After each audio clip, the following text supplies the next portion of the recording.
নমস্কার।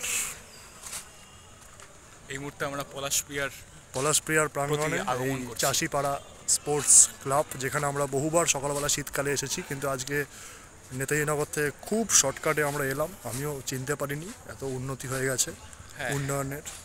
এবং এই ক্যামেরা দিয়েই কিন্তু তোলা হয়েছিল।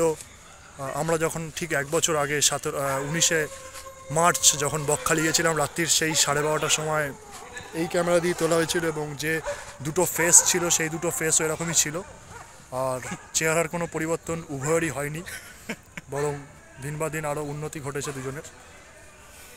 তো এখানে একদম অন্যরকমভাবে একটা স্মৃতি বলতে পারেন, কিছুদিনের ব্যবধান রক্ষার সেই স্মৃতি।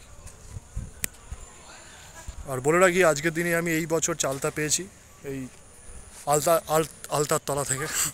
আর সেই জন্য আমরা কালকে সকালে পলাশপ্রিয়ার, এতক্ষণে পলাশপ্রিয়া যে নামকরণ দিয়েছে তার ব্যান্ড বাজানোর ইতিহাস সরাসরি সম্প্রচারিত হয়েছে আমাদের ক্যামেরায়। আমার যা একটা চ্যানেল আছে, নামটা আর এখানে বলছি না, কারণ অনেক ভালো কাজ করি তো এখানে।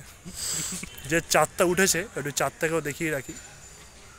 পলাশপ্রিয়ার চাঁদ, সুদূরের প্রিয়া। কিছুক্ষণ পরে হয়তো আমার এই ভিডিওটা বন্ধ হয়ে যেতে পারে, কারণ পলাশপ্রিয়ার একটা ফোন আসতে পারে।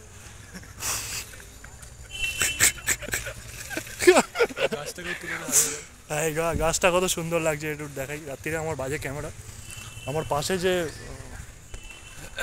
মার্শাল আর্টিস্ট আছে তার ক্যামেরাটা অনেকটা বেটার আমার গরিবের ক্যামেরা। ওই জন্য আমি এমন একটা ক্যামেরা কিনেছি যেটা ভালো না খারাপও, কেউ বলেও না।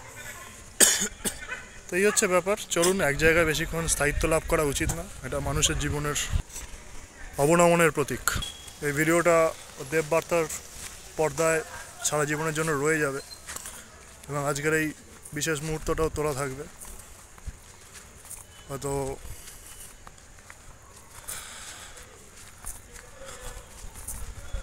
সেই মুহূর্তটাকে সাংবাদিকরা কখনোই ছেড়ে রাখতে পারে না, বা সাংবাদিকরা কখনোই এটাকে মিস করতে পারে না। এরকম প্রচুর স্মৃতি আমরা ধরে রেখেছি, কখনো ফেসবুকের পর্দায়, কখনো ভিডিওর। এখন ভিডিও হয়েছে, তাই আমরা বেঁচে ছিলাম, বেঁচে আছি, বেঁচে থাকবো। হ্যাঁ, এই অন্ধকারের মতো কখনো কখনো একটু গ্রহণ হবে, আবার ঠিক আলোয় আবার ফিরে আসবো। আর এই সেই মাঠ যেটা আমরা আবিষ্কার করেছিলাম বেশ কিছুদিন আগে, জানুয়ারি মাসে। হঠাৎ একবার মাঠটাকে একবার ভেতর দিয়ে ঢুকিয়ে নিয়ে যাই, দেখাই। এই সেই মাঠটা মনে থাকবে। এই মাঠে আমরা বসেছিলাম সকালবেলা জানুয়ারি মাসে একবার। আহা, এখানে আমার একটা মেয়েকে খুব পছন্দ, তো ওই বাড়িটাও এখানে, এই বাড়িটা ভাইয়েরও পছন্দ, একদম মিল।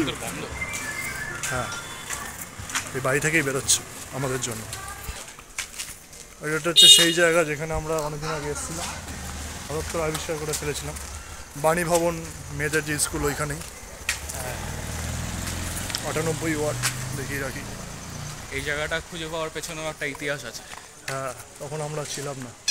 আমার মনে হয় সম্ভবত এই রাস্তাটা এরকম টাইপের কিছু একটা রাস্তা ছিল। যেতে গেলে অনেকটা টাইম লেগে গেছে। এখন আমরা এই দিকটা এগিয়ে এসেছি। ব্লগ চলছে নাকি? ব্লগ বলতে এটা একটা রেখে দেওয়া হচ্ছে মেমোরি হিসেবে।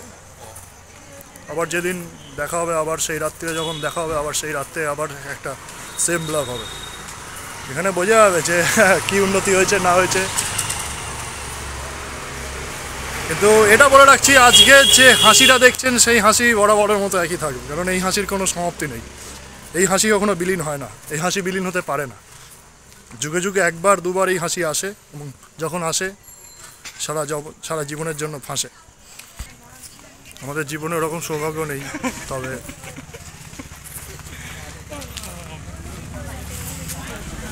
এই বাড়িটাও একবার মনে করে দেখ, আর এই বাড়িটাও মনে রাখ, খোঁজ কর। আর এক্ষুনি ওই আমার পাশ দিয়ে যে মেটে গেল, তার হাতের সাথে আমার একটু হাতটা লাগলো। কোনটায় হাত লাগলো কে জানে। আমার হাতে এই মুহূর্তে এইটা আছে, চালতা। দর্শকরা এটাকে ভুল ভাববেন না।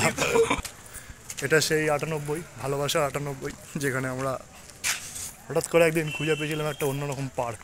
কিন্তু ওই পার্কটা আর খুঁজে পাওয়া যায় না এখন। যাই হোক, এই হচ্ছে বিষয়। যাই হোক, 4 মিনিট অতিক্রান্ত, সমাপ্ত করি, আবার দেখা হবে পরবর্তীকালে।